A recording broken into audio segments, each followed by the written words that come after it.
우리 예배를 위해서 한번 같이 기도하도록 하겠습니다. 하나님의 생각을 조금 더 아는 시간 되게 하시고 함께 좀 더 다가서는 시간 되게 하시고, 그러기 위해서 내가 주님께 조금 더 마음을 열어야겠사오니 주여 내가 주님께 마음을 좀 열게 하시고 내가 그럴 때 하나님께 나가는데 찾아오셔서 주의 뜻을 내 가운데 가르치시는 그 시간이 되게 하여 주옵소서. 앞에 사람이 말씀을 전하니 그 말씀을 내가 주의 말씀으로 들을 수 있도록 잘 말하게 하시고, 함께 모였으니 우리 가운데 주의 은혜를 달라고 여러분의 심령과 앞에 전하는 사람과 우리를 위하여서 한 번만 같이 통성으로 기도하도록 하겠습니다. 기도하겠습니다.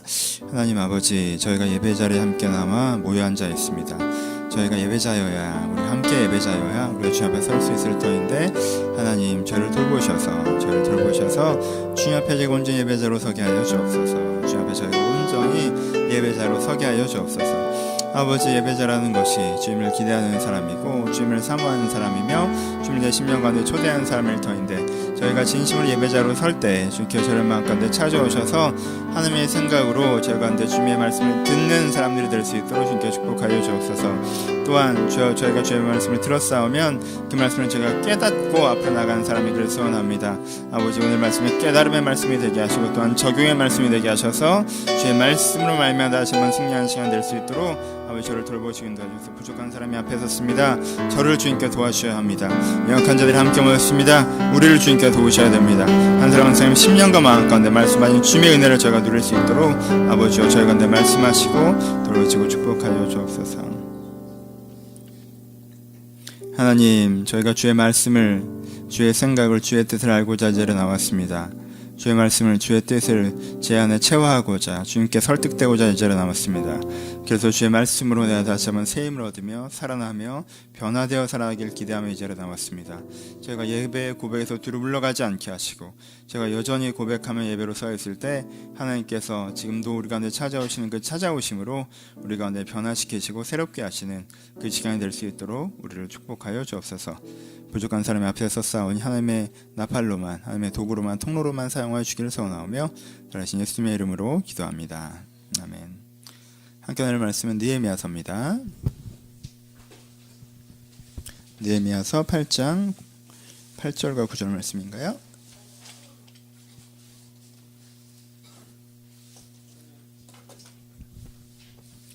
느헤미야서 8장 8절과 9절 말씀.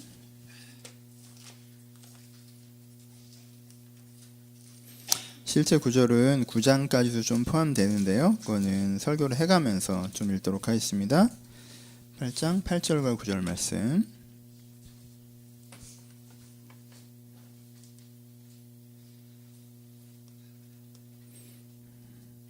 다 찾으셨으면 한 목소리로 같이 읽겠습니다. 시작. 하나님의 율법책을 낭독하고 그 뜻을 해석하여 백성에게 그 낭독한 것을 다 깨닫게 하니 백성이 율법의 말씀을 듣고 다 우는지라.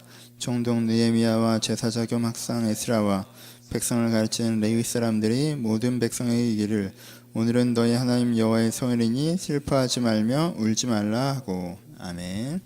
안녕하세요. 예, 오늘은 느헤미야서 말씀을 가지고 은혜를 좀 나눠보도록 하겠습니다. 오늘이 12월 첫째 주입니다. 아시죠? 12월 첫째 주라는 건 올 한 해가 한 달여 남아있다는 것입니다. 사실 시간이라는 것에 어떤 눈금이 붙어 있어서 하루와 한 달과 1년을 재게 되지 않습니다. 12월 31일이나 1월 1일이나 비슷한 날들이 흘러가는 것이죠. 하지만 우리는 1년이라는 시간을 만들어 놓고 정해놓고 무엇인가 내가 해왔던 것을 한번 정리하고, 혹시 잘못된 거나 미진한 게 있으면 고치고, 알고 감사해야 되는 것들이 있다면 더욱더 기억하고 한 마디를 만들고 또 새로운 한 해를 달려가는 습관을 만들고 있습니다. 사람들이 만들어 놓은 보편적인 습관인데 이 습관은 사실 신앙적인 생활, 영적인 생활에는 큰 도움이 되지 않습니까? 그래서 이번 12월 한 달 동안 한 해를 정리하는 5가지 테마, 5가지 단어라는 주제를 가지고 한 해를 정돈하는 데 필요한 5가지 단어로 한 주 한 주 좀 한 해를 정리하는 시간, 그래서 새로운 한 해를 좀 준비하는 시간으로 12월을 삼았으면 어떨까라고 생각을 해봅니다. 그래서 조금 가벼운 설교들이 한 달 동안 진행될 텐데, 설교 내용은 그렇게 특별한 것들이 없을 수 있겠지만 그것들을 여러분들 기억하고 일주일의 삶에 조금씩 적용해서 이 한 달을 그렇게 적용의 도움으로 설교를 사용하신다면 한 해를 정리하고 또 한 해를 시작할 때 여느 해와 좀 다르게 조금 더 정돈되어서 조금 더 힘차게 한 해를 시작할 수 있지 않을까 한번 생각을 해봅니다. 한 해를 정리한다, 새로운 한 해를 시작한다, 한 해를 정돈하는데 그럼 5가지 단어가 있다라고 얘기하는데 여러분들이 생각나기엔 어떤 단어가 먼저 떠오르십니까? 일반적으로 연말에 한 해를 정리한다라고 하면 우리가 주로 무슨 단어를 쓰죠? 감사라는 단어를 쓰죠, 그렇죠? 올해 감사했던 것들을 좀 기억하고 뭐 이렇게 얘기를 많이 합니다. 그래서 12월 크리스마스가 다가올수록 땡큐라는 단어, 그래서 감사에 대한 이슈들이 많이 등장할 것이고요. 그때쯤은 저도 감사에 대한 설교를 할 것입니다. 네, 여러분들의 365일 중에서 한 350일 중에서 며칠 정도 감사한 일 있으셨을 것 같습니까? 한 해를 정리한다는 건, 정돈한다는 건 한 해 일어났던 일들이, 그렇죠? 한 해 복잡하게 쌓이는 일들이 폴더별로 좀 구별이 된다는 게 시작일 거 아니에요, 그렇죠? 그게 정리잖아요.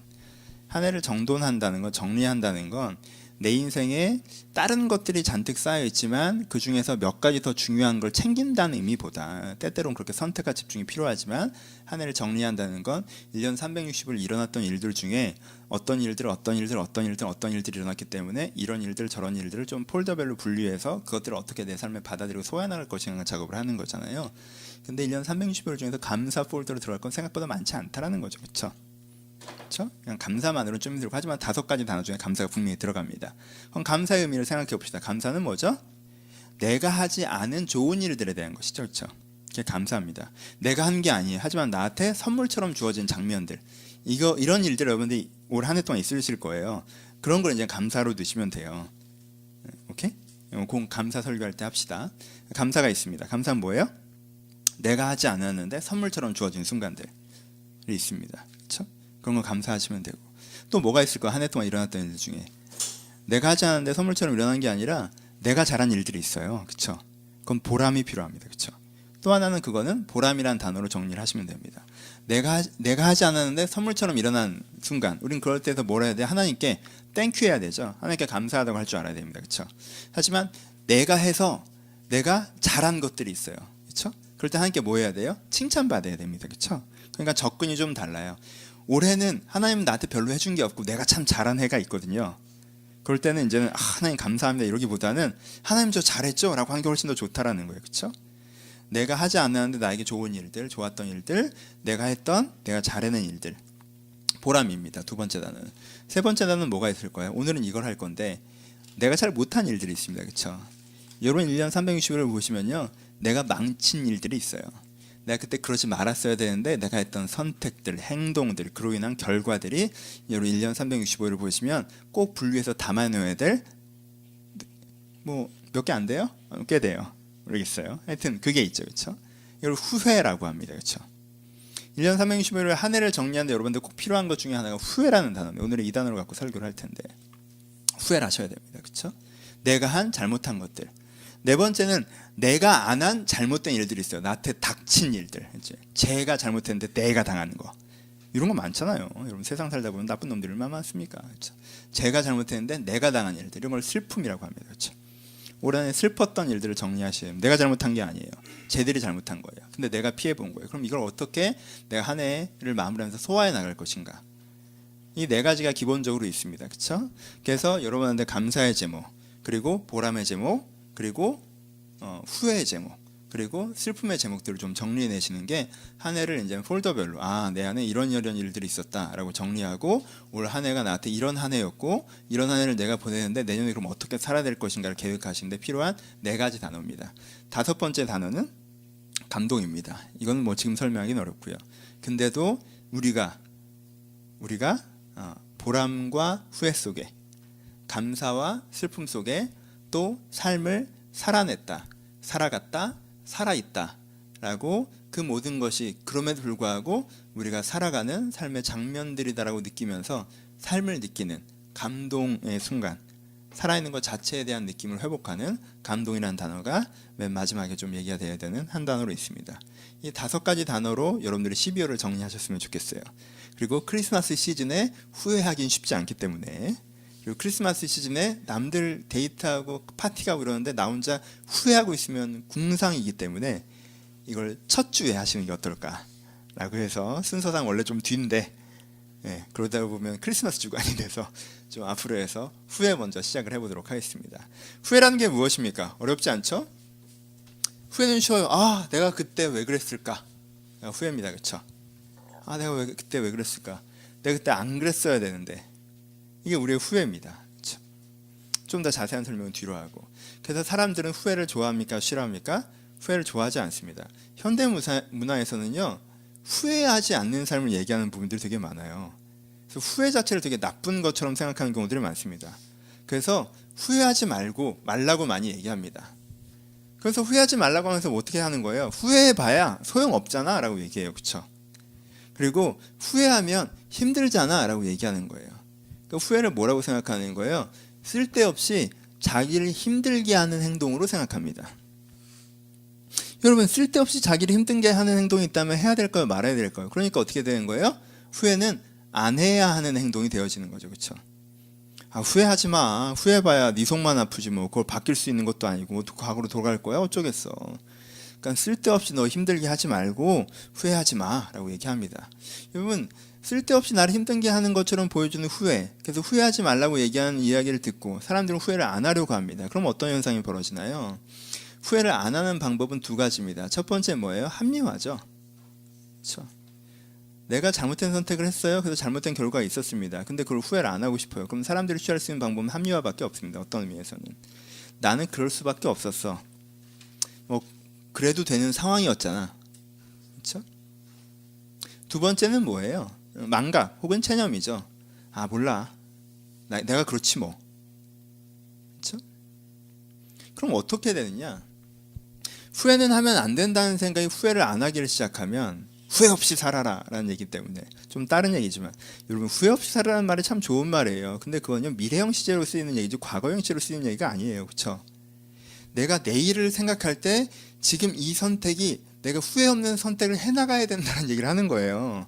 미래에 대해서 쓰는 단어란 문장이란 말이에요. 근데 사람들은 어떻게 써요? 과거에 대해서 써요. 후회할 일을 다 벌려놓고는 그냥 후회만 안 하는 거야. 그럼 그건 웃기는 거예요. 그렇잖아. 후회 없는 삶을 살으라는 건 후회 없는 선택을 하라는 얘기지, 후회할 짓을 해놓고도 후회만 안 하는 게 아니란 말이에요. 근데 사람들은 약간 그런 식으로 쓴다는 거야. 나는 후회 안 해야지. 약간 이런 식으로. 자기 속 시끄러운 거 싫으니까. 그렇단 말이에요. 그렇죠? 여러분, 망각과 합리화의 방법을 쓰면 어떤 일이 벌어집니까?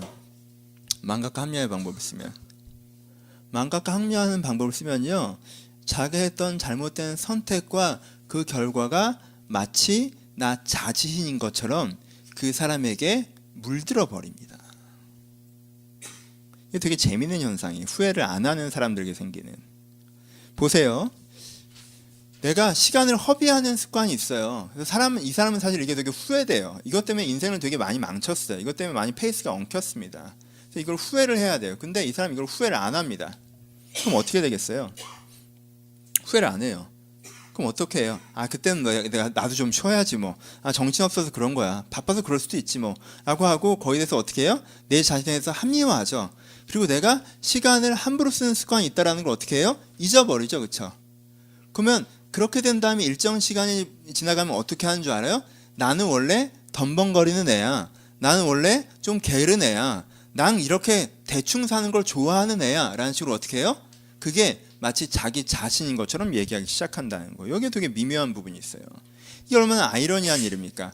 문제가 있는데 문제가 없는 것처럼 얘기해서요, 결국은 별 문제 아닌데 그 문제가 해결될 수 없는 문제인 것처럼 만들어버린다는 거예요. 여러분, 시간을 낭비하는 패턴은 얼마든지 고칠 수 있는 문제입니다. 근데 이 사람은요, 이게 문제가 아니라고 얘기해요. 그런 다음에 결국 뭐라고 얘기하는 줄 알아요? 나는 원래 게으른 사람이다. 나는 이렇게 함부로 사는 게 좋다. 사람은 그 정도로 시간을 허비하는 게 오히려 삶에 여유가 있지 않냐? 라고 자기도 동의하지 않은 얘기를 말하기 시작하고 나는 원래 그런 사람이라고 얘기하기 시작한다는 거예요. 이게 후회하지 않음의 함정입니다.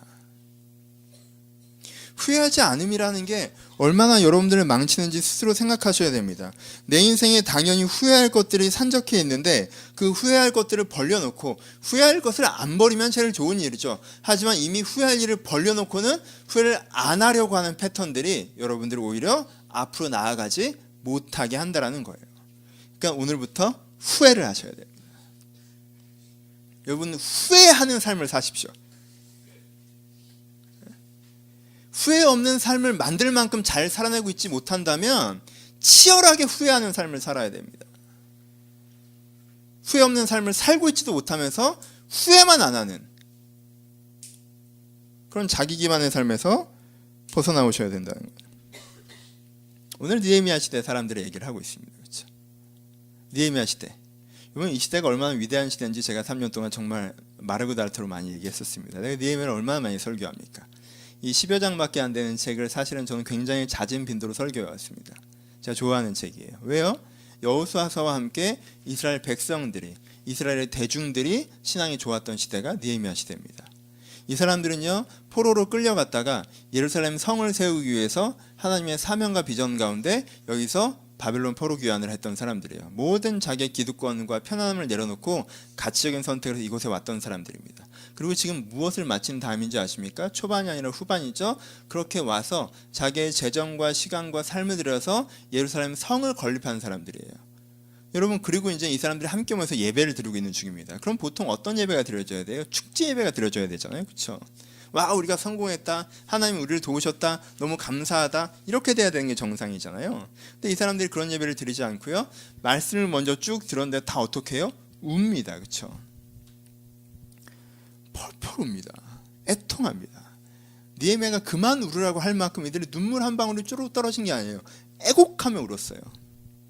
이 사람들이 왜 울었느냐라고 본문에 표현하기는 이들이 말씀을 깨달아 알아서 울었다라고 표현을 합니다. 그렇죠? 그럼 이들이 어떤 말씀을 어떻게 깨달아 알았는지는 느헤미야서 9장에 나와 있습니다. 9장에 우리 중간중간을 좀 읽어보죠. 초반부에 읽지 않으신 분에게 간단히 말씀드리면 옛날 얘기를 합니다. 어떤 옛날 얘기요? 하나님께서 아브라함을 부르셔서 우리 가운데 이렇게 하나님의 백성을 삼으셨고 모세를 보내셔서 우리를 돕고 축복하셨다는 얘기를 하면서 그 얘기 후반부의 얘기를 하고 있습니다. 9장 15절을 읽어볼까요? 그들의 굶주림 때문에 그들에게 양식을 주시며 그들의 목마름 때문에 그들에게 반석에서 물을 내시고 광야 시대 얘기를 하는 것 같죠? 또 주께서 옛적에 손을 들어 맹세하시고 주겠다고 하신 땅에 들어가서 차지하라 말씀하셨사오나 그들과 우리 조상이 교만하고 목이 굳게 하여 주의 명령을 듣지 아니하고 거역하며 주께서 그들 가운데 행하신 기사를 기억하지 않고 목을 굳게 하며 패역하며 스스로 한 우두머리를 세우고 종되었던 땅으로 돌아가고자 하였나이다 라고 얘기합니다. 그렇죠? 무슨 얘기예요? 하나님께서는 찾아오셔서 그들 가운데 기회를 주시고 그 가운데 기회를 만드셨는데 이 사람들은 어떻게 했다는 거예요? 지들 스스로 잘났다고 생각해서 잘못된 선택을 했다라는 거예요. 그렇죠?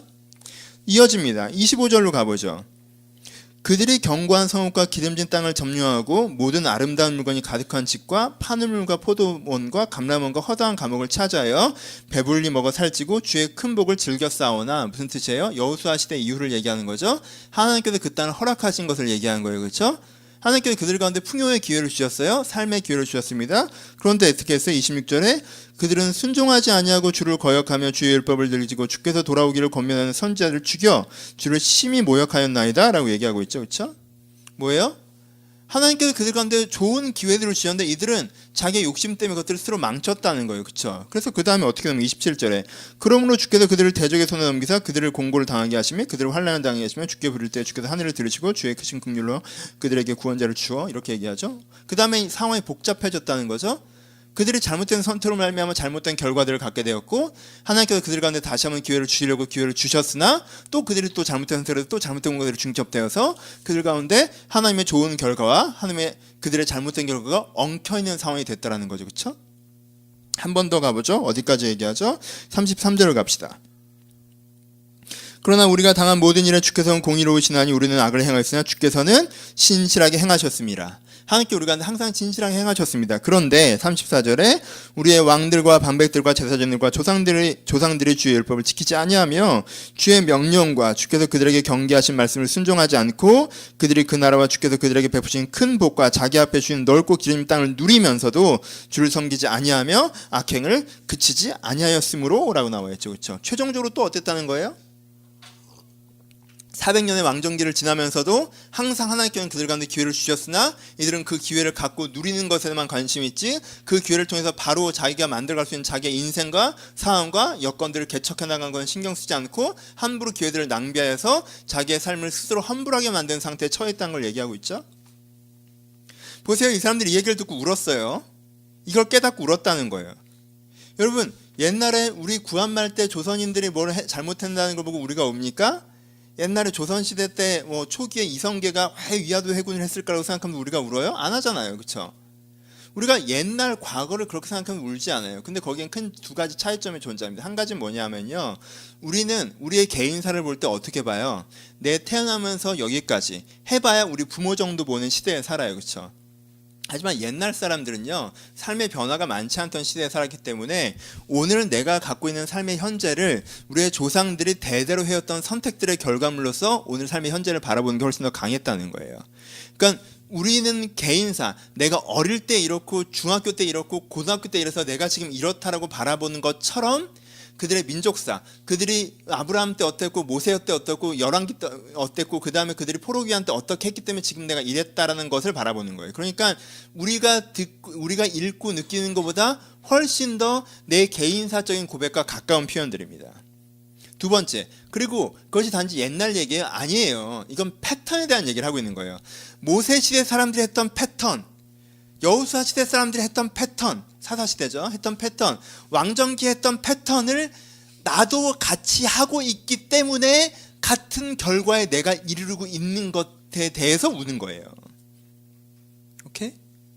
내가 100년 전 어떤 사람을 보면서 요즘에 어떤 기자가 우리나라가 지금 구한말 때 정치적 상황이랑 굉장히 비슷하다고 얘기했는데 내가 그때 상황을 보면서 저 사람들이 저렇게 하다가 망했는데 우리가 지금 그 시대를 똑같이 하고 있구나라고 느낄 때 느끼는 눈물이라는 거예요. 내가 왜 망했나 했더니 내 인생이 왜 꼬였나 했더니 내 인생이 왜 이 자리에 있나 했더니 저 사람들이 저렇게 했던 패턴대로 해서 저 사람이 안 된 것처럼 내가 이런 식의 패턴을 해서 내가 안 된 거고 있구나라는 것들에서 뭘 보는 거예요. 이 사람들이 내 현재에 대한 통전적인 이해가 되면서 내가 이것 때문에 안 됐었구나라는 뭐에 직면하는 거예요? 후회에 직면하는 장면이 바로 이 장면이라는 거예요. 그러니까 이 본문을 통해서 여러분들이 제대로 된 후회를 배우셔야 됩니다. 후회란 무엇인가? 여기서부터 잘 들으시면 돼요. 후회란 무엇인가? 첫 번째, 후회는 뭐예요? 후회는 막연하게 그때 그러지 말걸, 이게 후회인데 그거 어디서부터 시작하느냐? 후회는요, 뭐에서부터 시작해요? 바른 기준 앞에 서는 것부터 시작합니다. 그렇죠? 그게 좋은 후회겠죠. 잘못된 후회는 잘못된 기준 앞에 서는 것부터 시작합니다. 그게 잘못된 후회겠죠. 그렇죠? 보세요. 잘못된 후회 예를 들어봅시다. 내가 사귀는 애인이 있어요. 애인이 있는데 커플 데이트를 했어요. 다른 데 가봤어요. 친구랑 친구인이랑 같이 만났어요. 그랬더니 제가 더 멀끔하게 생겼어. 제가 돈도 많이 벌어. 보니까 되게 매너 있게. 근데 얘는 이상한 농담이나 찍찍치고 앉아있어. 제 보기에 얘가 나한테 되게 자랑스러워갖고 나는 얘한테 되게 부끄러워. 그래서 집으로 돌아가면서 뭐가 생겨? 후회가 생겨. 무슨 후회? 내가 너무 조급한 선택을 하지 않았나라는 후회가 생긴단 말이야. 그쵸? 그럼 뭐예요? 얘가 왜 어제까지 후회가 안 생겼는데 오늘 오후에 왜 후회가 생겼어요? 새로운 기준이 들어온 거죠. 그쵸? 제 남자친구라는 새로운 기준이 들어오면서 후회가 생긴 거예요. 그러니까 후회는 뭐에서 시작해요? 후회는 기준에서 시작해요. 항상. 그렇잖아요. 일 재미있었어요. 신나게 살았어요. 이 직장에 나름대로 만족하고 있었단 말이야. 내 친구를 만났는데 얘는 나보다 더 많이 벌어. 그리고 얘는 나보다 여유 시간이 훨씬 더 많아. 그리고 나는 그렇게까지 재미없는데 얘는 나한테 일이 되게 재밌다라고 얘기해. 그러니까 집에 돌아오면서 나한테 뭐가 생겨? 후회가 생겨. 내가 좋은 선택을 한 걸까? 내가 하고 있는 일이 틀린 일은 아닐까? 내가 고작 이 돈 벌고 이 정도 재미에 이 일을 하고 있는 게 맞나? 난 어디서부터 잘못했지? 내가 좀 취업을 더 해볼 걸. 내가 좀 더 좋은 학교에 가볼 걸. 내가 좀 더 어떻게 해볼 걸. 이렇게 후회가 생겨요. 후회가 어디서부터 와요? 후회는 기준에서부터 온다는 거예요. 근데 이런 후회는 무슨 후회라고 해요? 잘못된 후회라고 하죠. 이런 후회를 많이 하기 때문에 사람들한테 후회하지 말라고 얘기하는 거예요. 전 그런 후회를 많이 한 친구들한테 후회하지 마. 후회봐야 뭐하냐는 얘기를 합니다. 왜요? 얘는 가는 데마다 기준을 만나잖아. 그치? 심지어는 그 기준들이 달라.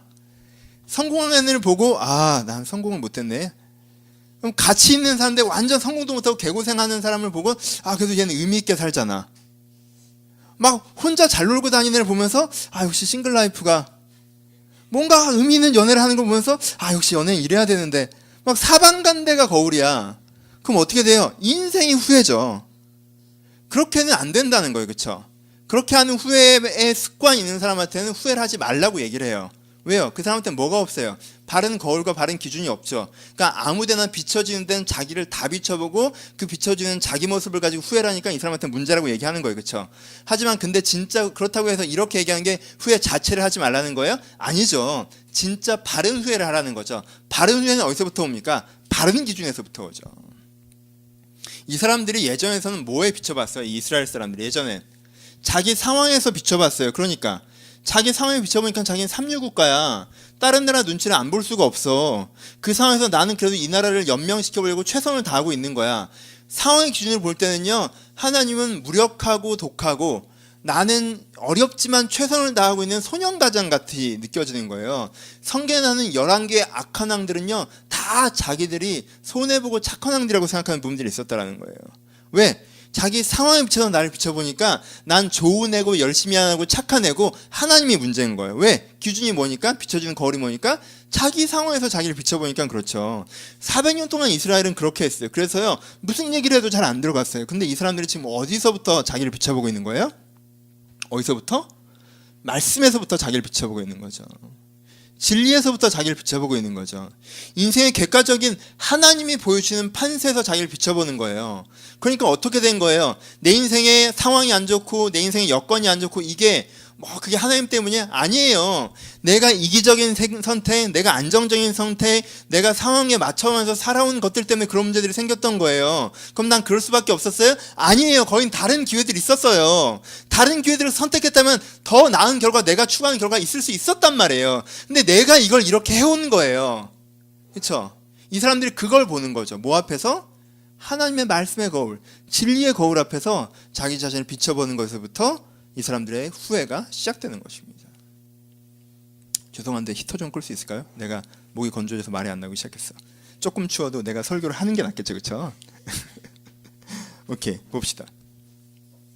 두 번째, 이미 얘기한 거, 후회의 첫 번째는 바른 기준에 자기를 비춰보는 거, 직면에서 시작하는 거, 그렇죠? 후회의 첫 번째는 직면에서 시작하는 거고요. 그럼 후회 두 번째는 뭐예요? 후회 두 번째는요, 가능성을 인지하는 거예요. 가능성을 인지하는 거.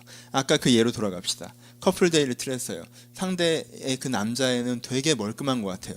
그렇죠? 그런 것 같아요. 근데 얘는 이래요. 그래서 좀 기분이 나쁠 수 있어요. 근데 그 마음이 떠오르면요, 여기서 후회가 되지 않습니다. 어떤 마음? 쟤가 나를 좋아하겠어? 얘나 되니까 나를 좋아하지. 이런 후회가 사라져요. 왜? 나한테 다른 가능성이 없었다고 생각하면 후회라는 게 불가능한 거예요. 그렇잖아요. 그래요. 남편이랑 결혼을 했는데 엄청 짜증나. 얘가 나를 진짜 열받게. 근데 그때 즈음을 생각해 보니까 정말 괜찮은 남자애가 있었어. 걔랑 했으면 내가 이렇게 안 살았을 것 같아. 걔는 정말 괜찮았어. 하면 이 사람한테 후회가 밀려와요. 그렇죠? 근데 얘가 정말 짜증나. 근데 그때 얘 말고 내가 고민했던 애가 있었어. 걔는 더 짜증나. 걔랑 했으면 큰일 났을 것 같아. 그나마 얘가 다행인 것 같아. 이렇게 되면 어떻게 돼요? 얘를 보고 느꼈던 후회가 사라져요. 뭐가 없을 때, 내 인생에 다른 가능성이 있었다는 생각이 사라질 때 후회되지 않습니다. 그러니까 후회는 뭘 동반한다는 거예요? 후회는 가능성을 동반해야지 후회가 돼요. 말씀한 기준 앞에 비춰봤어요. 내가 뭐가 문제인지를 알았어요. 그렇죠? 근데 이 문제인지 안 것만으로는 후회가 안 돼요. 근데 이 문제인지 아는 것에 끝난 게 아니라 뭐가 있을 때, 내게 그때 다른 기회들, 다른 가능성들, 다른 선택들이 내 손에 있었다는 걸 알 때 사람이 후회가 되는 거예요. 왜 이게 중요한지 알아요? 이 가능성을 인지할 때 사람들은 사실 이게 중요한 건데, 자기 자신을 어떻게 인지하기 시작해요? 유동적으로 인지하기 시작합니다. 이게 없을 때 사람들은 자기 자신을 어떻게 인식해요? 고정적으로 인식합니다. 직면만 하면요, 사람들이 어떻게 해요? 내가 이게 문제구나. 그래, 내가 그게 문제야. 난 그런 놈이야. 난 항상 그래왔어. 난 왜 그럴까? 난 왜 이거밖에 안 되나? 이렇게 돼요. 직면만 하면. 근데 가능성을 인지하면 내가 원래 그런 놈이에요? 아니에요. 난 저렇게 될 수 있었어요. 저렇게 되는 게 맞았어. 원래 저랬어야 된단 말이에요. 저게 내 모습이야. 어떻게 돼요? 가능성을 인지하고 열받아 하는 그게요, 자기 자신의 내면에 어떤 역동을 주어지는지 알아요? 자기를 고정화해서 받아들였던 게 자기를 유동화해서 받아들이는 내적인 흐름이라는 게 생겨난다는 거예요. 그래서 후회가 좋다는 거예요. 나는 이런 사람이야, 난 원래 이랬어가 아니라 나는 저런 사람이고 저런 사람이어야 하고 저렇게 될 수 있었는데 내가 이런 잘못된 선택을 해서 지금 잠깐 이렇게 되어져 버린 거야 라고 얘기하는 거죠. 그렇죠? 그럼 지금 내 모습은 어때요? 그게 나예요? 아니죠. 내가 지금 처한 상태죠. 뭐 때문에? 나라는 본질 때문에? 아니, 내가 얼마 전에 했던 잘못된 선택 때문에 지금 내가 잠깐 처해지는 환경과 상황과 여건이 지금 내 모습인 거지, 내가 원래 그런 사람이 아닌 걸로 된다는 거예요. 유동성이 확보됩니다. 가능성을 인지함으로. 그러니까 첫 번째 뭐 하는 거예요? 첫 번째는 직면하는 거예요. 그렇죠?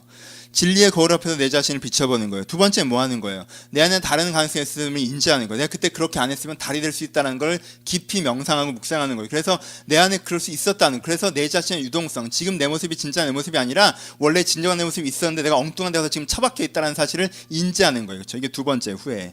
세 번째 뭐예요?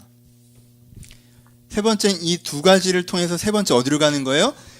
깊은 회한에 잠기는 거예요. 여러분, 직면과 가능성을 하잖아요? 그럼 깊은 회한에 잠깁니다. 여러분들이 좁은 의미로 후회라고 불렀던 그거, 내가 미쳤었지 이거. 내가 그때 왜 그랬을까? 넌 도대체 무슨 생각을 한 거니? 넌 생각이 있는 놈이니 없는 놈이니? 내 발등을 내가 찍었다. 이런 거. 잠이 안 오는 거. 자다가 벌떡벌떡 일어나는 거. 자다가 벌떡 일어나서 물 마시러 가는 거. 근데 다시 누워도 잠이 안 오는 거. 여러분, 이걸 나쁘다는 생각을 버리세요. 이렇게 되면 꽃보다 누나 같은 거 보면서 이걸 다 털어내려고 하지 마세요. 이 회한이 있어야 돼요. 회한이. 뭐 미치겠어야 돼요. 여러분, 미치지 않겠어요? 사실 사람이? 내가 그때 기회가 있었는데, 원래 내가 이런 사람이 아닌데, 내가 이렇게 살 게 아닌데, 내가 위대한 나라가 될 수 있었는데, 시대의 대안이 될 수 있었는데, 가치사회를 구현할 수 있었는데, 400년 동안 삼류국가로 살았단 말이에요. 400년을. 그리고 그나마 또 망했어요. 그래서 내가 지금 이러고 있는 거야. 여전히 페르시아 사람으로서 예루살렘 성정도를 짓고 있는 거예요. 그러니까 자다가도 벌떡벌떡 일어나지 않겠냐고. 기가 막힌 거죠. 내가 그럴 사람이 아닌데, 이러고 있을 사람도 아니고, 이렇게 살 사람도 아니고, 이런 내면을 갖고 있지 않아도 되고, 이런 사고방식에 물들지 않아도 되고, 이런 위치에 처하지 않아도 되는 사람이었는데, 그때 내 잘못 때문에 여기 있단 말이에요. 그것 때문에 내 안에 이렇게 올라오는 게 있어야 돼요. 그걸 여러분 쉽게 죽이시면 안 돼요. 왜냐하면 사람은요, 회한을 통해서 깊은 단절을 경험할 수 있기 때문에 그래요. 보세요. 합리화해요. 내가 낭비하고 살아. 근데 뭐 나쁜 건 아는데 뭐 이 정도는 뭐 다들 그러고 사는 거지 뭐. 그래 다음부터 조심하면 되지 뭐. 그리고 난 좀 약간 낭비벽이 있어. 난 낭비할 때 좀 기분이 좋더라. 이런 식으로 자기를 디펜스, 후회하지 않는 삶을 사는 사람이 있어요. 얘는 어떻게 돼요? 계속 낭비하는 게 자기 자신이고 삶의 체질이고 그렇게 사는 것이 당연하고 난 앞으로도 그렇게 살고 싶고 그런 사람이 될 것처럼 가죠. 근데 내가 미쳤지. 그 돈을 걷다 썼어 내가. 그 시간을 걷다 썼어 내가. 내가 그때 걔들이랑 그렇게 놀러 다니고 돈 쓰고 다니고 그렇게 아무 생각 없이 그 1년을 그렇게만 안 보냈어. 내가 이렇게는 안 살 텐데 내가 그때 그렇게 살았어. 나 미친 거 아니야? 이 말에 뭐가 들어가요? 걔는 내가 아니란 말이 들어가요. 미친 거 아니야 자체에 합리화하는 거랑 완전 달라요. 미친 거야란 말 자체에 얘는 내가 아니야 걔야 걔. 네가 그때 제정신이었어라는 말이 뭐가 들어가요? 그건 내가 아니라가 들어가요. 도대체 무슨 생각을 한 거란 말에 뭐가 들어가요? 나는 더 이상 걔처럼 생각하지 않는다가 들어가는 거예요. 그러니까 회한에서 뭐가 생겨요? 회한에서 단절이 생겨요.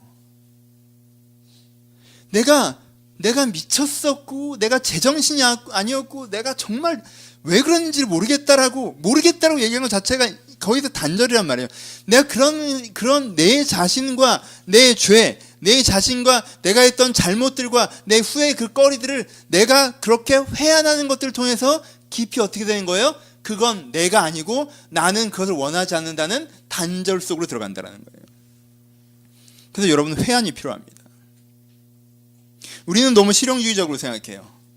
당장 그 회한이 불편하니까, 지금 당장 그게 불편하니까 이게 죽는 것인지도 모르고 먹는 게 합리화예요. 죽는 것인지도 모르게 먹는 게 체념입니다. 여러분, 체념하면 회한은 없어요. 난 원래 그런 놈인데 뭐. 여러분, 합리화하면 회한이 없어요. 그런 게 뭐 그렇게 문제인데. 그게 자기 인생을 해롭게 했다는 걸 뻔히 알면서도 자꾸 그걸 디펜스 하려고 하는. 왜? 지금 내 속 편하려고. 여러분, 그러면 안 돼요. 그러면 안 돼요. 몸부림을 쳐야 돼요. 몸부림을 쳐야 돼요. 그래야 그 잘못이 내게서 떠나갑니다. 그 실수가 내게서 떠나가요. 그 후회거리들이 다시 내 인생에 찾아오지 않는다는 거예요. 몸부림을 쳐야 걔 나한테서 끊어진다는 거예요. 세 번째, 회한에 빠져야 됩니다. 왜냐하면 그것에 단절이 있기 때문에 그래요. 그렇죠? 여러분, 직면해야 됩니다. 그게 자기를 정확하게 알 수 있기 때문에 그래요. 인식할 수 있기 때문에 그래요. 그렇죠? 그 다음에 여러분들이 가능성을 봐야 돼요. 그래야지 자기를 유동성으로 인식할 수 있어요. 여러분들은 회한에 빠져야 됩니다. 그래야 여러분들이 단절할 수 있어요. 여러분, 문제를 느끼고 다른 가능성이 있다는 걸 알고 그것 때문에 열받고 이런 게 되게 안 해야 되는 것처럼 생각되죠? 아니요. 이걸 하기 때문에 사람들이 기준 앞에서 자기 자신을 명확하게 객관화해서 인식하고, 이걸 하기 때문에 자기를 유동적으로 인식하고, 이걸 하기 때문에 자기 잘못된 모습과 자기 자신을 단절할 수 있다는 거예요. 아무 데서 나가서 아무 기준에나 후회를 하니까 문제인 거지, 진짜 제대로 하는 후회는요, 여러분 인생을 앞으로 나아가게 하는 원동력이지, 후회하지 않은 것이 오히려 여러분들이 이 진흙밭에 처박혀서 움직이지 않게 만들게 하는 거라는 거예요. 그러니까 깊은 회한으로 들어가십시오. 여러분들, 회한을 통해서 회한 자체를 싫어하지 마세요. 그 고통스러운 장면의 순간들을 싫어하지 마세요. 여러분들이 그게 아픈 게, 잠 못 드는 게 싫으십니까? 어려우십니까? 그 어려운 만큼 다시는 그런 실수를 하고 싶지 않게 돼요. 그게 네 번째 결단입니다. 부정적 결단. 지옥의 결단이라고 표현해요. 여러분, 성경에서는 천국과 지옥을 얘기합니다. 이걸 물리적인 얘기로 하는 건 나중에 얘기하고요. 천국과 지옥의 또 하나의 가치적인 의미가 뭐예요? 천국은 우리가 하는데 뭘 하게 합니까? 긍정적 결단을 하게 하죠. 왜? 저런 삶을 살고 싶다. 저런 세계에 들어가고 싶다. 저것이 내가 오시고자 한다. 이게 뭐예요? 이게 긍정의 결정, 천국의 결단이죠. 이건 또 우리 인생에 뭐로부터 옵니까? 우리의 보람에서부터 오죠. 그렇죠? 내가 뭔가 보람을 느끼면 계속 그것을 유지하고 추구하고 더 만들어지는 긍정의 결단은 보람을 정리하면서 와요. 보람을 정리하면 긍정의 결단이 와요. 근데요, 후회를 정리하면 뭐가 오냐면요, 부정의 결단이 와요. 왜? 내가 이렇게는 진짜 다시 안 산다. 내가 이 짓을 또 하면 사람이 아니다. 난 이렇게는 진짜 못 살겠다. 여러분, 사람이요, 어느 정도 수준에 올라가기 전까지는요, 부정의 결단으로 움직일 수밖에 없어요. 왜요? 좋은 게 뭔지 모르니까. 그렇지 않아요? 공부 한번 안 해보고 오락이나 하고 맨날 사람들이랑 싸움박질이나 하고 애인이나 만나고 이러면서 20대를 쑥 썼어요. 근데 얘가 노동의 즐거움을 알아요? 성취의 자부심이 있어요? 내가 뭔가 스스로 해낼 수 있다라는 거기 자기 긍정에서 오는 어떤 자기 신뢰감을 느껴요? 그런 건 못 느껴요. 그런 건 좀 어느 정도 해봐야 느끼는 거란 말이야. 근데 그런 게 있는 사람은 그걸로 동기부여해서 갈 수 있어요. 근데 얘가 이렇게 살다가 그걸 갑자기 느낄 수가 없어요. 그럼 얘가 여기서 걸어 나올 수 있는 첫 번째는 뭐예요? 이렇게 살면 못 살겠다예요. 그렇죠? 진짜 술도 지겹고 싸움도 지겹고 연애도 헛되고 인생이 무의미하고 허무하고 이렇게는 하루도 더 못 살겠다. 가 오는 데서 얘가 움직이기 시작하는 거예요. 그래서요, 은혜는 회개부터 오는 겁니다. 오케이? 그 다음에는 믿음에서 믿음으로, 은혜가 은혜로 가요. 하지만요, 이 사람 오프닝에서는 회개부터 와요. 이렇게는 못 살겠다부터 온다는 거예요. 그쵸? 이게 부정적인 결단입니다. 근데 여러분 회한이 부정적인 결단으로 연결되는 거예요. 3번이 굉장히 긴밀하다는 거. 왜? 사람이요 뜨거운 걸 만지면 뒤어야 돼. 애한테 아뜨 하고 딱 만져줬어요. 그러면 이게 딱 뜨거워요. 그러면 이게 어떻게 해요? 그 다음부터 거기 안 가요. 안 만져요. 왜? 뜨거운 경험이 있기, 아픈 경험이 있기 때문에 그래요. 내가 아픈 걸 못 느끼면, 여기에 감각을 마비시켜서 이걸 아픈 걸 못 느끼면, 뜨거운 걸 만져서 손은 탔는데 다음에 또 그 짓을 하겠죠. 그렇죠? 그러니까 회한만 안 느끼게 하는 거. 회한을 느끼려고 하면 영화 보고 텔레비 보고 놀고 딴 생각하고 털어버려 잃어버려 술 마시고 오늘 내려놓고 가자라고 하고 친구들 만나서 회포를 풀고. 여러분 그거 회포 자꾸 풀지 마세요. 진짜 내가 내 인생에 큰 실수했을 때는 집에 가서 베개를 붙잡고 이러고 밤새 해야 돼. 친구들 이렇게 회포 풀고 그거 좋은 게 아니야. 괜찮아. 이렇게 하는데 이게 안 느껴지면 안 된다는 거야. 이게 뜨거워를 해야지 다음엔 거기 손이 안 간단 말이야. 오케이? 근데 우리는 뜨거워를 안 하는 방법을 자꾸 훈련을 해요. 그럼 여러분 인생이 안 늡니다.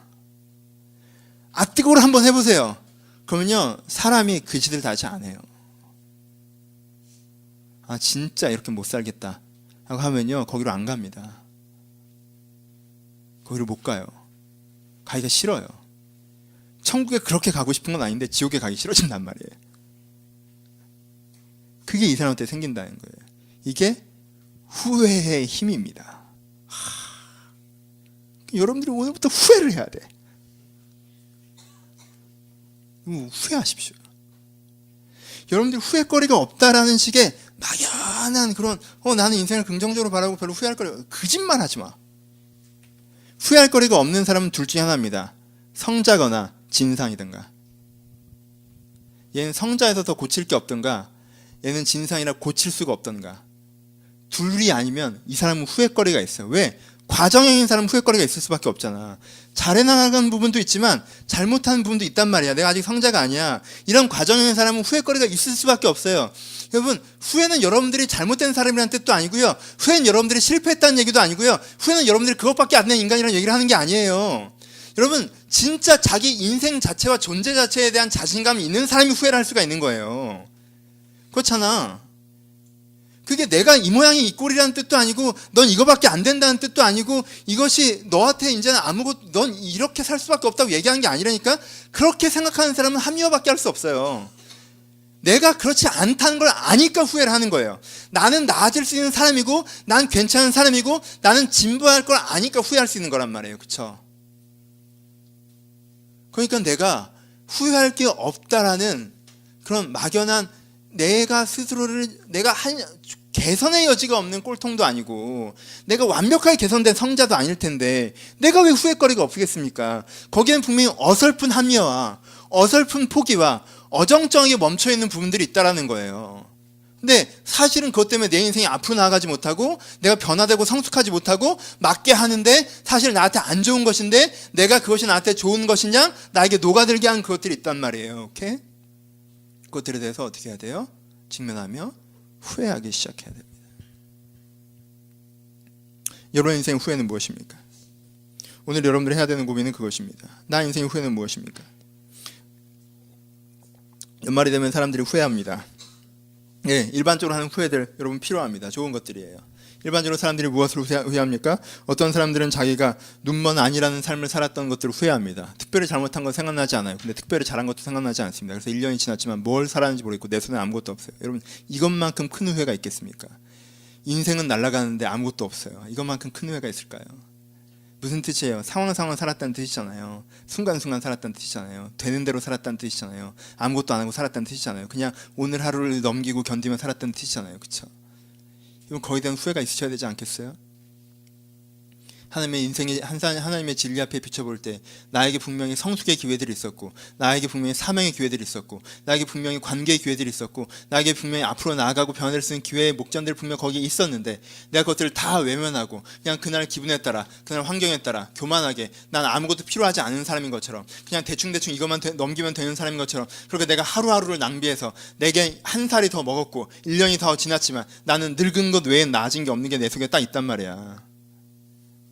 우리가 시간을 안 보내면 몰라요. 하지만 우리는 시간을 무조건 보낸단 말이에요. 그래서 한 해를 보냈는데 내 손에 아무것도 들렸지 않던 우리는 그냥 또이또이가 아니라 우리는 큰 손해를 본 거란 말이에요. 왜? 지갑은 내 손에 남아있지 않아요.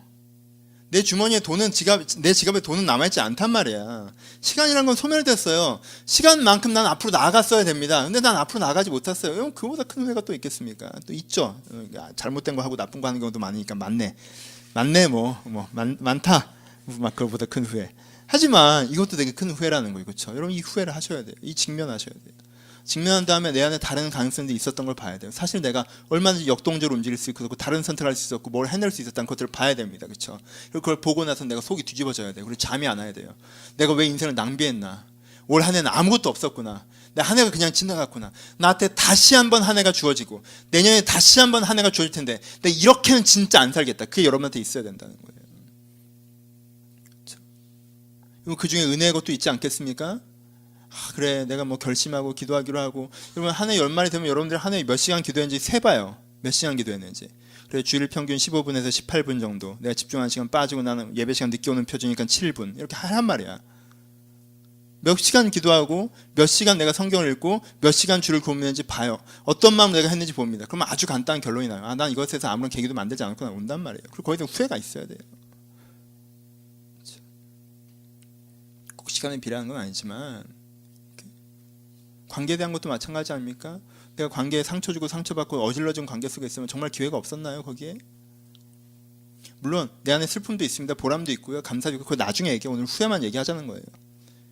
내 인생에 내가 관계에서 내가 삶의 기회들 앞에서 내 신앙에서 그리고 많이 얘기하는 게으름의 이슈들들 내가 다 알고 하기만 하면 됐었는데 하지 않았던 것들에 대해서 이런 전반적인 것들에서 내가 돌아볼 때 내 인생에 후회의 제목들과 후회거리들이 있다라는 거예요. 그렇죠? 그럼 그 후회를 가지고 어떻게 해야 돼요? 그를 가지고 내가 하나님 앞에서 그것이 진짜 이게 하나님 앞에서 하는 후회가 맞는지 진리 앞에 나를 다시 한번 직면해야 되고 그리고 그것들이 다른 가능성이 있었던 걸 봐야 되고요. 직면만 하면 그냥 불편하기만 해요. 거기 다른성이 가능성이 있었던 걸 보셔야 돼요. 하나님께 보여주실 거예요. 이 사람들을 본 거잖아요.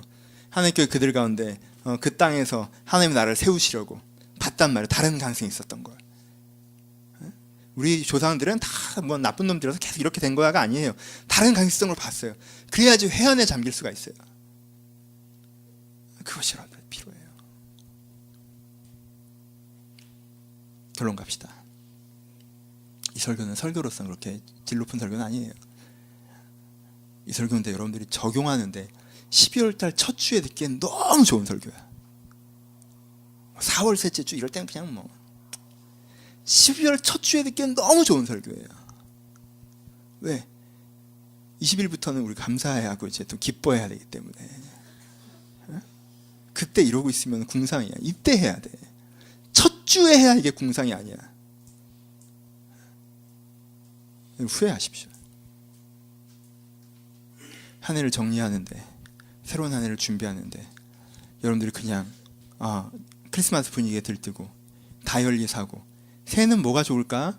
올해는 내가 운동을 너무 안 한 것 같아. 운동을 하려면 노홍천처럼 해야지. 걔 미쳤더라 진짜. 어제 봤어요? 나 깜짝 놀랐네. 그쵸? 쟨 진짜 최고인 것 같아요. 하여튼 운동을 하려면 그렇게 해야. 하여튼 못 봤어요? 그럼 보고 살아요. 봐야지. 하여튼 오늘 가서 봐요. IPTV 다 있잖아. 그래서 돌아와서 내가 운동을 안 했어. 운동을 해야지. 내가 뭘 안 했어. 뭘 해야지. 그래, 올해는 뭐가 생겼으면 좋겠다. 여러분들 그거 적는 다이어리 적고 계획을 세우면서 안 지킬 건 나도 알아. 나도 알고 주도 알고 세상도 알고 다 알아. 우리 가족들도 알고. 근데 왜 해? 연말이고 연시니까 그 분위기에 그냥 하는 거죠. 그렇죠? 여러분 그런 가벼운 계획이 여러분들이 쭉 살아온 삶의 타성을 바꿀 수 있을 것 같아요? 못 바꿔요. 그런 가벼운 계획은요 그냥 분위기에 내가 맞춰가는 거지 여러분이 쭉 살아온 삶의 도미노. 여러분 어제의 삶이 오늘의 삶에 영향을 미치고 그제의 삶이 어제의 삶에 영향을 미치고 습관으로 영향을 미치고 사고로 영향을 미치고 감정적 흐름을 영향을 미치고 우리의 삶이 도미노처럼 이렇게 연결돼서 오는 부분들이 있단 말이에요. 근데 뒷 블럭이 나를 쳐도 내가 안 넘어가고 탁 버텨야 되거든. 삶이 도미노처럼 쓱 흘러가기 때문에 뒷 블럭이 내 뒤통수를 치는데도 난 안 넘어지고 딱 버텨야 내 앞부터 안 넘어가는 거란 말이에요. 그래서 새로운 삶의 스트림이 생겨야 되는 거예요. 이렇게 딱 버티는 계기가 되는 그 블럭 하나는요 뿌리가 박혀 있어야 돼요. 다른 블럭이랑 다르단 말이야. 근데 그 5가지 뿌리가 내려야 되는데 그 중에 하나의 딱 뿌리가 뭐냐면 진짜 회한의 반을 보면 내가 미쳤지 진짜 내가 이렇게는 정말 안 산다 내가 이렇게 살면 사람이 아니다라는 깊은 회한의 반에서부터 오는 그 부정적 결단의 후회가 여러분이 딱 버티게 하는 여러분 새로운 계획을 지지하고 지향하게 하고 내가 이제부터는 저렇게 살겠다라고 여러분들을 바꾸는 하나의 뿌리가 되어준다는 거예요. 그러니까 여러분은 이제 후회합시다. 후회 없는 삶의 가면을 쓰시고 사실은 자기 마음에 어떤 부정적 자극이 오는 걸 다 싫어하는 요즘에 하는 설교의 테마를 이해하시죠? 여러분 행복을 추구하기 때문에 여러분들이 이런 현상이 생기는 거예요. 맘 편한 게 선이다라는 그 행복 추구 때문에 이 회한의 밤을 회피하는 방법을 연습하게 되는 거예요. 그렇죠? 행복을 추구하지 마십시오. 행복은 현상이고 만나는 장면이 우리의 추구하는 기준이 아니에요. 그것을 다 떨쳐내시고 내가 혹시 외면의 스타일과 내가 그것을 멈추는 스타일과 합리화와 내가 외면과 그리고 망각과 그리고 체념의 분위기로 내가 익혀서 내가 앞으로 나아가야 되는데 나아가지 못하고 그 자리에 멈춰섰던 부분들이 있다면 여러분, 여러분들의 단점이 있고 여러분들의 약점이 있고 여러분들의 실수가 있고 여러분들의 실패가 있어요. 여러분들은 후회거리도 있습니다. 하지만 여러분들은 그런 사람들이 아니에요. 거기서부터 앞으로 나아갈 수 있는 사람들이고 그 여러분들의 본 모습도 아니고 그건 여러분들이 한 번 스쳐면 여러분들의 인생에 맞아 한 장면에 지나지 않아요. 여러분 강한 사람만 후회할 수 있는 거예요. 그러니까 후회에 대한 이런 모든 부정적인 사고방식과 부정적인 문화들을 털어내시고 오늘 여러분들이 직면하시면서 내 삶의 후회를 맞이하시기 바랍니다. 그래서 여러분 가운데 이제까지 내 인생을 해치는 건 나도 알고 남도 알고 세상도 알고 이것 때문에 내 인생에 자꾸 꼬인다는 걸 내가 뻔히 알면서도 안고 갔던 그것을 올해에는 놓고 갑시다. 새해에는 그것을 놓고 내가 이제부터는 이런 사람이 아닌 사람으로서 나아갈 수 있는 판전의 계기들과 새로운 시작의 계기들을 내가 만들어낼 수 있다는 것입니다. 그것을 우리가 그런데 여러분들이 이 새로운 한 해를 준비한 시점에 여러분 해야 될 후회가 아닙니까? 이미 내 안에 있는 내가 했던 실수와 실패들의 경험이 내 인생을 성장하고 앞으로 나가게 되는 자양분으로 삼아야 됩니다. 그리고 여러분들이 그렇게 후회하실 때 엔딩하죠. 후회하실 때 여러분 이 본문의 마지막 장면이 뭐라고 끝난지 아십니까? 느헤미야와 지도자들이 그럽니다. 오늘은 여호와의 성일이니 울지 말라고 합니다. 기뻐하라고 합니다. 여호와를 기뻐하라. 여호와를 기뻐하는 것이 너의 힘이다라고 얘기합니다. 여러분 내가 5가지 중에 한 가지를 얘기해요. 내가 또 얘기했다고 집에 가서 후회만 줄지 않으면 힘들고 그렇죠? 엔딩은 뭐예요? 여러분들 그 후회의 끝에서 그 눈물의 끝에서 만날 수 있는 게 여호와를 기뻐하라예요. 그 눈물의 끝에서 만날 수 있는 게 여호와를 기뻐하는 것이 나에게 힘이다. 무슨 뜻이야? 이것이 변할 수 있다, 될 수 있다. 나에게 하나님의 결론. 눈물을 멈추라고 얘기하는. 이제는 그만 울어도 된다라고 얘기하는. 내가 잘못된 걸 알고 그렇지 않기를 이렇게 간절히 원하니 걱정 마라. 이제는 눈물을 멈추라고 얘기하는 그 하나님의 콜링이 그 마지막 장면이 된다는 것입니다. 그렇죠? 여호와를 기뻐하는 것이 너의 힘이라. 그 말씀을 듣고 이런 마음을 새기시면 거기서부터 여러분들이 변화될 수 있다고 생각합니다. 오늘 이 말씀을 다시 한번 여러분들의 집에 돌아가면서 묵상하시기 시작하셨으면 좋겠습니다. 이제 우리가 기도할 텐데 오늘의 기도는 오프닝의 기도를 하십시오. 오프닝의 기도는 여러분들 이번 설교만큼은 꼭 여러분들이 주중에 가셔서 어느 하룻밤에 여러분들의 인생을 돌아보면서 기도하셔야 돼요. 올 한 해를 돌아보면서 기도하셔야 됩니다. 마음에 떠올려 보세요. 여러분 마음 가운데 올 한 해 생각할 때 감사가 많으십니까? 보람이 많으십니까? 좋아요. 그것이 여러분의 더 많은 한 해들이 있습니다. 슬픔이 많으십니까? 그럴 수 있어요. 슬픔이 많은 한 해가 있어요. 내가 하지 않은 잘못 때문에 치는 한 해가 있습니다. 근데 혹시 후회가 많으십니까? 많지 않아도 상관없어요. 후회도 해야 됩니다. 후회된다면 내가 왜 그랬지? 나 한심하다. 이걸 하자는 게 아니라 그 후회 회한의 밤을 통해서 앞으로 나가야 되지 않겠습니까? 후회가 많은 한 해는요 결단의 한 해가 될 수가 있습니다. 보람의 한 해는 더욱더 힘내서 달려가는 달려감의 한 해가 될 수 있지만요 후회가 많은 한 해가 결단의 한 해가 될 수 있어요. 우리 후회하기 위해서 지금 이 시간 묵상하면서 여러분들 고백하면서 생각하시게 하나님 내 인생에 보람도 있고 감사도 있고 내 인생에 슬픔도 있지만 내 인생에 후회도 분명히 있을 텐데 나의 후회가 무엇입니까? 내가 이 후회 이 정도는 괜찮다고 방만하면서 사실 이것 때문에 내가 앞으로 나가는데 멈춰있지는 않았습니까? 내가 후회의 제목을 알게 하시고 이 한 주간 내가 깊이 휴회하는 것을 통해서 부정적인 단자의 결단들이 일어나는 이런 시간이 되게 해달라고 묵상하며 고백하는 기도의 시간이 되었으면 좋겠습니다. 우리 함께 기도하시겠습니다. 눈을 감으시고 내 마음의 후회의 제목들이 무엇인지 이 시간은 그것을 찾고 돌아가고 이번 한 주간 깊게 들어가셔야 됩니다. 주님, 내가 이 시간 내 마음의 후회의 제목을 알기를 소원합니다. 내 합리화에 갇혀서, 내 체념에 갇혀서, 내 망가에 갇혀서 내가 내 단점이고 내 문제인지 알면서도 방치하고 있었던 부분들이 있다면 시간 나에게 떠오르게 하시고 알게 하여 주옵소서. 후회의 제목을 알게 하여 주옵소서. 들으신 말씀 생각하시면서 이 5분에 10분 동안 먼저 같이 기도하기를 소원합니다. 기도하시겠습니다. 사랑하신 주님, 하나님의 늘 가운데 후회의 제목들을 알게 하여 주옵소서. 우리가 깨닫게 하시는 그 은혜를 먼저 알기를 소원합니다. 주님, 우리가 깨닫게 하시는 그 은혜를 먼저 알기를 소원합니다. 깨닫게 하시는 그 은혜를 먼저 알기를 소원합니다. 하나님, 주여 깨닫게 하시는 그 은혜를 제가 알기를 소원합니다. 하나님, 깨닫게 하시는 그 은혜를 제가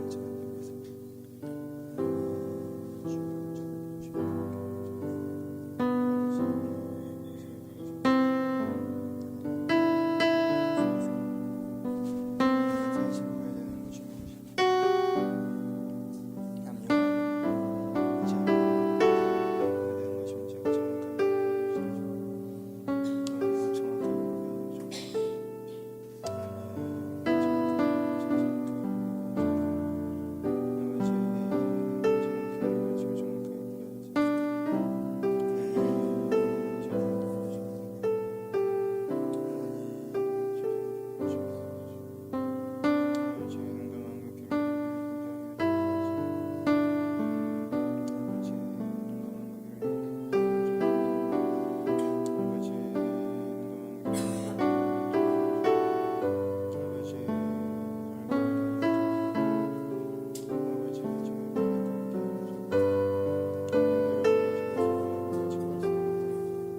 한 번만 더 기도할 때 여러분들이 하나님께 드리고 싶었던 기도들이 있다면 그 기도의 제목들을 한번 기도하고 나가기를 소원합니다.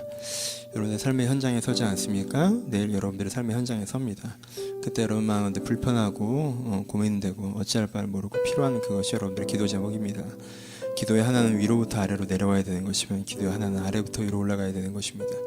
내가 지금 당장 느끼는 것부터 기도를 시작해야 되지 않겠습니까? 하나님, 내가 내일은 이 장면에 있고 이것들을 해야 되고 이런 마음과 생각들이 나에게 여러 가지로 찾아오는데 거기서부터 나를 인도하셔서 나에게 바른 길로 가게 하시고 나에게 필요한 힘들을 공급하시며 하나님께 베풀어 주실 그 장면들을 만나게 해달라고. 하나님, 이번 한 주간도 살아갈 때 내가 주님의 인도하시는 인생길 인도하시는 그 발걸음을 경험하게 해달라고 그렇게 기도해 주셨으면 좋겠고, 또한 한 가지 교회를 위해서 기도해 주실 때 이 교회가 또한 하나님 안에서 그런 아름다운 성장하는 교회가 될 수 있도록 또 기도해 주셨으면 좋겠습니다. 우리 한 번만 여러분들 내일부터 시작될 일상과 개인의 기도 제목을 위해서 기도하시고 그리고 교회를 위해서 기도하시고 제가 기도하고 마치도록 하겠습니다. 기도하겠습니다. 하나님 아버지, 내일 저희가 삶의 장면 앞에 섭니다. 직장에 서는 자들 가운데 함께하여 주옵소서. 직장의 문법이 있습니다. 거기에 기준들이 있습니다. 거기서 생겨나는 감정들이 있습니다. 거기에서 생겨나는 업무들이 있습니다. 이 모든 흐름들 속에 내가 제대로 들어갈 수가 없습니다. 내가 제대로 해낼 수가 없습니다. 주여, 저를 불쌍하게 생각하시고 저들을 긍휼히 여기시고 내가 거기서 깨지고 뒤로 물러간 자가 아니라 하나님께서 어떻게 하라고 하시는지가 알고 그것들을 하며 그 하는 것들을 통해서 하나님의 의의 결과들을 누리는 자리 될 수 있도록 아버지 현장에 서는 자들 가운데 함께하여 주옵소서. 그래서 직장의 자리가 내로 뒤로 물러가는 자리, 취미에 빠지는 자리, 하나님을 망각하는 자리가 아니라 하나님을 만나는 자리, 하나님을 찾는 자리, 주에서 이루어가는 자리가 되게 하여 주옵소서. 아버지, 학업의 자리에 선 자들도 있습니다. 아버지, 의무감에 공부하며 이해관계 때문에 공부하며 자기 생각으로 달려가는 것이 아니라 아버지, 내가 이 세상에서 해야 될 역할들이 있고 내가 이루고자 하는 꿈이 있고 하나님께서 하셔야 되는 부분들이 있어서 주님과 함께 손잡고 들을 준비해 나가는 시간들이 될 수 있도록 아버지, 지겨움이나 익숙함에 이들이 기준들을 놓치지 않도록 또한 함께하여 주옵소서. 하나님, 관계들 속에 서 있는 자들이 있습니다. 아버지, 사랑하는 사람들이 있고 미워하는 사람들이 있으며 외로운 사람들이 있고 부딪히는 사람들이 있습니다. 이 모든 관계의 동선과 주님께서 함께 하셔서 하나님께 이들을 사랑하심과 이들이 세상을 사랑하기를 바라심과 하나님과 세상의 사랑 가운데 우리가 서 있음을 저희가 알고 믿고 받고 누리게 하여 주옵소서. 하나님께서 뜻하시는 건강한 관계성 속에 내가 들어와 사람이 이들을 해치 못하게 하시고 이들의 사람을 해하지 않게 하시며 하나님께서 허락하시는 사랑의 관계성 속에 살아갈 수 있도록 이들의 영역들을 축복하여 주옵소서. 이들의 영혼을 지키시기를 소원합니다. 하나님, 삶 속에서 영혼을 지키기가 어렵습니다. 우리의 영혼이 소멸되지 않게 하시고 우리 영혼이 깨어있게 하시고 우리 영혼이 살아있게 하셔서 주가 주시는 그 영의 은혜로 저희가 온전히 주의 영으로 살아갈 수 있게 축복하여 주옵소서. 남의 순교회 동일한 은혜 더 깊이 허락하시길 바라오니 아버지, 후회하며 앞으로 가기를 소원합니다. 우리가 했던 잘못된 성실과 부족한 것을 인정하고 그들 가운데 주께서 해나가야 하실 부분들을 다시 한번 깨닫고 앞으로 나아가기를 소원하오니 주여, 그 걸음 가운데 함께 하셔서 저희가 하나님과 함께 오며 걸어가는 그 걸음들 가운데 하나님께서 더 높은, 더 깊은, 더 넓은 하나님의 사랑의 은혜의 교회로 만들어 가신 것을 저희가 또한 경험할 수 있도록 이 교회 가운데 은혜의 은혜를 더하시고 성령의 성령을 더하여 주옵소서. 함께 모여 주를 찾고 주를 붙잡는 저희가 주님께서 함께 하시기를 소원하오며 예수님 이름으로 기도합니다. 하나님 아버지, 주님께 우리 가운데 일하시기를 소원합니다. 주님, 저희 가운데 하나님이 일하시지 않도록 합리화해버리고 체념해버리고 외면해버려서 내 안에 문제임에도 거기서 골마 터질 때까지 그저 방치되는 그런 어리석은 후회 없는 사람이 되지 않게 하시고 내가 하나님이 일하실 수 있도록 그것 때문에 아파하고 분노하고 울며 하나님께서 더 이상 울지 말라 할 그때까지 울며 그것을 바꾸어 나가는 그런 사람들이 될 수 있도록 앞으로 나아가는 사람들이 될 수 있도록 후회함으로 결단하며 변화되는 사람들이 될 수 있도록 한 사람들은 내면과 심령과 삶 가운데 주님께서 함께하여 주옵소서. 또한 이 교회가 그러하기를 소원하오니 문제없는 교회, 약점 없는 교회가 아니라 약점들을 보고 문제들을 보며 그것들 가운데 다시 한번 주님의 인도를 받아 한 걸음씩 앞으로 전진하는 교회가 되기를 소원하오니 저희가 문제를 직면하는 것을 두려워하지 않게 하시고 하나님께서 보게 하시는 것들을 통해서 성숙할 수 있는 자신감의 은혜의 사람들이 될 수 있도록 그런 교회가 될 수 있도록 이 남의 순간에 동일한 은혜, 더 깊은 은혜로 축복하여 주옵소서. 이제 우리 주 예수 그리스도의 은혜와 하나님 아버지의 사랑하심과 성령님의 교통하심이 지금도 내 인생에 후회하며 변화받기를 소원하는 회개의 은혜가 있는 사람이 되기를 소원하는 모든 심령 가운데 이 교회 가운데 이제부터 영원토록 함께 있을지어다. 아멘. 하나님께서 함께 하시길 소원하오니 부족한 모든 것을 벗어서 주님께서 은혜로서 역사하시는 하늘 수 있도록 모두 축복하시고 함께 해주옵소서.